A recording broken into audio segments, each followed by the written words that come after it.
Hello everyone, this video is sponsored by Mavio. My name is Laibedris. Today we are moving beyond the basics.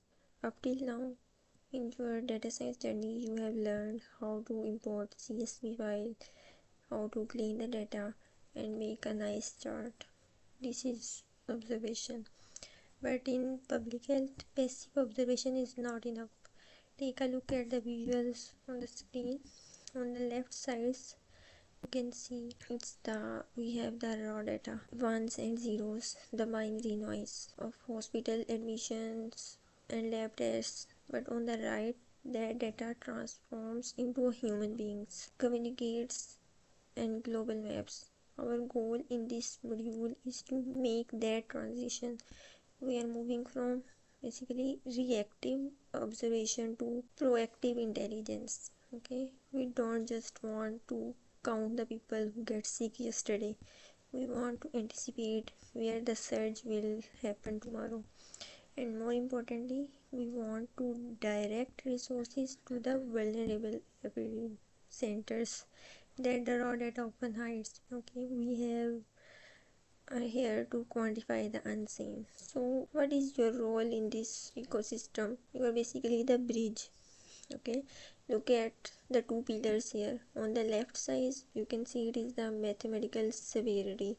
This is your statistic, your code, your predictive models. It's called hard logic. And on the right side, you can see it's the human impact, the hospitals, the scales of justice, the equitable distribution of care. A traditional statistician might stay on the left pillar, okay, just reporting the numbers. A traditional activist might stay on the right side, fighting for the justice without the hard data to back it up. You must stand in the middle, the health data scientist. Mastery in the clinical data science requires a multidisciplinary approach.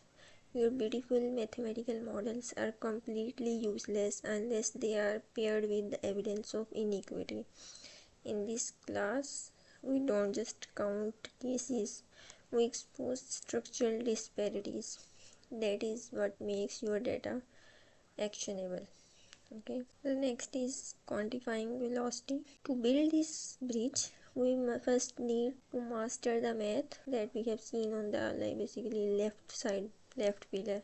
Okay, let's talk about velocity. When an outbreak starts, officially always asks how bad is it going to get.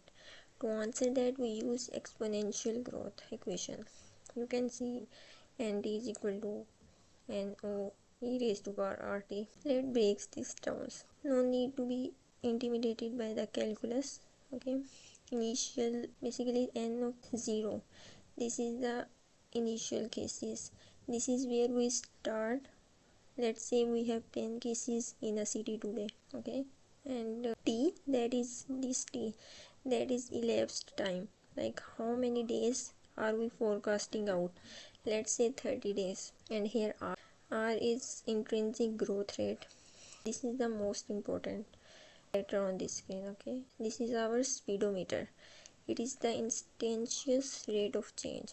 And here n of t, that is the total cases. This is the outcome we are trying to predict. Okay, if you can see, if R is high positive number, this virus is ripping through community. And if R is negative, the outbreak is dying out basically. As data scientists, calculating R accurately is our primary focus in the early days of an epidemic. Now, but calculating the R is one step only. Interpreting it is where most people fail. Look at the traffic logic on the left side. This is what you put on the public facing dashboard. It's simple, okay? That's R. When this red color, when R is greater than 0, we have exponential growth. Okay, we need lockdowns or mask mandates to suppress it. When yellow light, which means when R is equal to 0, we are stable or endemic. Just keep an eye on it. Okay, and then green light when R is less than 0. It means basically that cases are dropping or declining. Maintain our current posture. Now look at the right side of the screen. You can see the graph. I call this the average trap, and it is the most dangerous mistake a data scientists can make. Imagine you are the health ministry and you look at the national average, the thick blue line. You can see this one. And R is exactly 0 here at this blue line, and the traffic light is yellow. You go on TV and say that everything is stable, but look at the red jagged line, this one, these red lines, that represents the actual cases and actual local communities. While the national average is flat, some specific neighborhoods, often marginalized low income areas, are experiencing massive volatile spikes in cases. A stable national average can fatally mask a local crisis. Okay, you must always look past the average. Okay, let's say you found that localized spike. Okay, you calculate the growth rate and suppose R is equal to 0.23. You can run into the mayor's office and say, sir, the intrinsic growth rate is 0.23. What is the mayor going to do? Nothing, because R is equal to 0.23 is an abstract coefficient. It has zero emotional resonance. This brings us to the translational phase. Look at the formulation in the middle. Here, T of D is log of 2, natural log, basically natural log of 2 divided by R. This converts the abstract R into a doubling time. Instead of walking in the press briefing and saying that our basically growth rate is 0.23, you walk in and say cases are going to double every 3 days. Okay, do you feel the difference? 3 days is a visceral deadline. If the hospitals are half full today, they will be completely overflowing in exactly 72 hours. Telling a community that cases will double in 3 days drives behavioral change. Citing a decimal does not. Okay, you have to speak the language of human urgency. Okay, the renewal equation and the R lever. Now that we have their intention, the policymakers will ask, how do we fix it? To explain this, we have to look at how a virus actually moves, which brings us to the renewal equation. Look at the timeline on the slide. You have a primary case. Okay, this one. Primary case is basically someone who is sick today. After a certain amount of time, the generation interval, they infect a secondary case. We have two matrices here that sound similar but are very different. There is R, capital R and small r. Capital R basically reproduction number and smaller growth rate. The reproduction number, this is the biology and human behavior. It asks how many people will this one sick person infect. It is the lever and we cannot pull. We pull this lever by introducing vaccines or making people stand 6 feet apart. And the growth rate, this is just the calendar. It's the speed at which cases pile up. Here is the key intuition to explain to a politician. You cannot legislate the growth rate directly. You cannot pass a law that says the virus must slow down. You can only implement policies that lower the reproduction rate. That is like mask mandates. When the reproduction number goes down, the growth rate follows it, and we pull the lever to change the speed. Up to this point, we have talked about math, but remember our bridge from slide 2. We have to cross over to human impact also. Look at the bell curve, this one. Okay, we see these curves all the time on the news. They are abstract and they are clean. But math only defines the scale. The visualization defines the victim. Forecasted infection curves are often too abstract for non-technical stakeholders.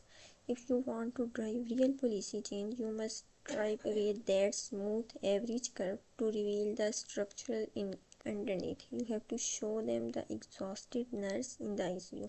You have to show them who is actually dying.